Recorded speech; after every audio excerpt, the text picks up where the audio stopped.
পোনপ্ৰথমে সকলোকে নমস্কাৰ জনালে দেই। আশা কৰোঁ আপোনালোকে সকলোৱে ভালে কুশলে আছে। এটা ধুনীয়া ৰেচিপি আপোনালোকৰ মাজত লৈ আহিছোঁ। বতৰৰ ফল মানে এতিয়া কঁঠালৰ বতৰ। ধুনীয়া ধুনীয়া কঁঠাল ওলাইছে, ধুনীয়াকৈ বনাই খাওঁ বুলি আশা কৰিলোঁ। আৰু মই কেনেকৈ বনাইছোঁ আজি দেখাম বলক ভিডিঅ'টোৰ জৰিয়তে। প্ৰথমতে কঁঠাল এটা ভাল চাই ল'ব, বেছি ডাঙৰ বেছি সৰু নল'ব। ধুনীয়া এটা কঁঠাল লৈ ল'ব, মানে অকণমান ডাঙৰ টাইপ আৰু। আনিছিলোঁ আজি বজাৰৰ পৰা কঁঠালটো।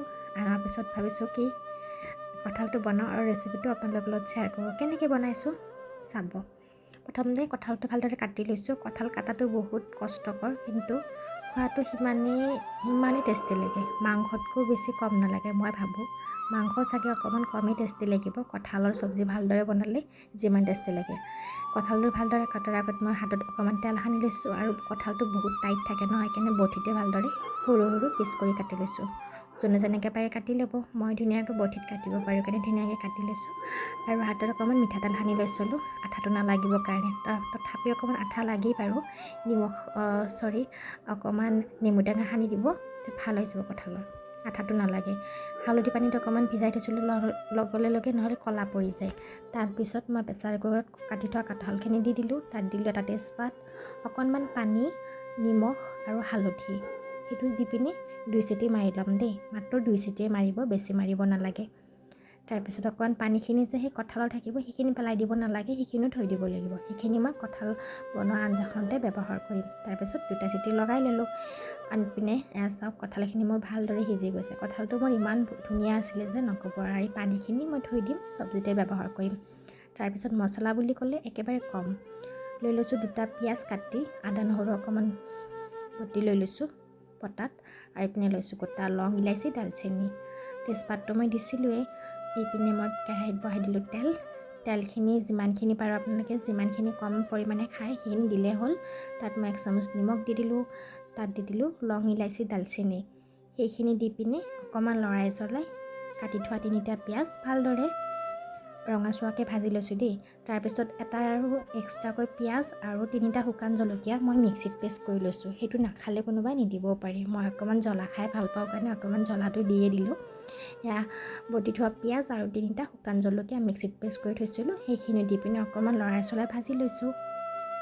অকণমান গোন্ধটো নোহোৱাৰ পিছতে দি দিলোঁ আদা নহৰুৰ পেষ্টটো। সেইখিনি দি পিনে অকণমান লৰাই চৰাই ল'লোঁ। দেখিছেনে ছাইডৰ পৰা তেল ওলাই আহিছে, মানে পাৰফেক্ট হৈ গৈছে। এতিয়া মই দি দিলোঁ গুড়ি মছলা, 1 চামুচ জিৰা গুড়ি, 1 চামুচ হালধি গুড়ি, 1 চামুচ ধনিয়া গুড়ি। সেইখিনি দি পিনে ভালদৰে লৰাই চৰাই দিলোঁ। তাৰপিছত মই বইল কৰি থোৱা কঁঠালখিনি দি দিলোঁ। কঁঠালখিনি দিয়াৰ পিছতে 2 মিনিটমান পিছতে মই কঁঠালৰ যে পানীটো আছিলে সেইখিনিও দি পিনে অকণমান লৰাই চলাই দি দিছোঁ। তেতিয়া মছলাই পানী ভালদৰে মিক্স হৈ যাব। দেখিছেনে? এবাৰ এনেকৈ বনাই খাই চাবচোন, কেনেকুৱা লাগে মোক জনাব। মাজে মাজে মই কঁঠালৰ পানীখিনি দি পেলাই 2 পৰা 3 মিনিট সময় এনেকৈ মিডিয়াম ষ্টেমত ভাজি গৈছোঁ। আৰু অকণমান পটাত পিহি লৈছোঁ কি জানেনে, লং, ইলাচি, দালচেনি। সেইখিনি ধুনীয়াকৈ পটাত পিহি লৈছোঁ। গৰম মছলাটো বটি দিলেই সোৱাদটো বহুত বেছিয়ে ভাল লাগে। আনপিনে চাওক গোটেই ড্ৰাই হৈ আহিছে, একেবাৰে শুকাই গৈছে। কোনোবা অকণমান জোল খালে দিবও পাৰে। মই কঁঠাল যে বইল কৰিছিলোঁ সেইটো পানীৰে কঁঠালৰ এনেকৈ চব্জিখন অকণমান পানী দি পিনে এনেকৈ ভাজি গৈছোঁ। গোটেই যদি একেলগে দি দিওঁ তেনেহ'লে ইমান বেছি সোৱাদ নালাগে। সেইকাৰণে অকণমান পানী দি পিনে যিমান পাৰি মিডিয়াম ষ্টেমত ভাজি কৰি থাকিব। ঢাকনিখন মাজতে লগাই দিছিলোঁ।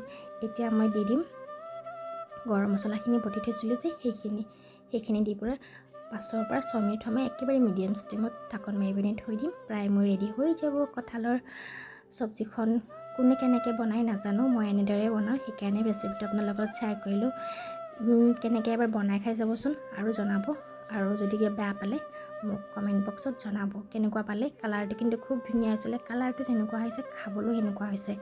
তেন্তে দুপৰীয়া দেৰি নকৰি কঁঠাল চব্জিৰ লগত আজি ভাত সাঁজ ৰেডি কৰোঁ ব'লক, যিটো মই বেছি ভাল পাওঁ ভাত সাঁজ ৰেডি কৰি। তেন্তে ভাতৰ লগত আছিলে আজি অকণমান দাইল বনাইছিলোঁ, অকণমান ভাজি, লগত লৈ লৈছোঁ কঁঠালৰ টেষ্টি চব্জিখন। দেখিবলৈ ইমান ধুনীয়া, চাওকচোন। দেখিবলৈ যিমান ধুনীয়া আছে খাবলৈ ইমানেই সোৱাদ লগা হৈছে। তেন্তে আপোনালোকেও জল্দি আনিব কঁঠাল, যিহেতু এতিয়া কঁঠালৰে ছিজন। ধুনীয়াকৈ খাব, ধুনীয়াকৈ বনাব। আৰু আপোনালোকেও যদি বেলেগকৈ পাৰে মোক জনাব দেই। তেন্তে আজিলৈ এৰিলোঁ। আন এটা ভিডিঅ'ত লগ পোৱাৰ আশাৰে সকলো ভালে থাকিব, সুস্থ থাকিব আৰু এনেকৈ মৰম দি থাকিব। আৰু কেনে পালে ৰেচিপিটো মোক জনাব। Bye bye. আন এটা ভিডিঅ'ত লগ পাম।